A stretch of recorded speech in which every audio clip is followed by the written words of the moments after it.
se quedó nuestro caldito. Los que miraron el TikTok el primero, mire, ahí está la pierna que voy a saborear, mire.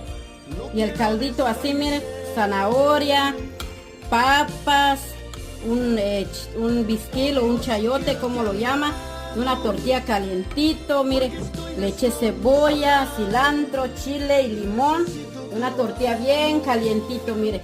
Provecho.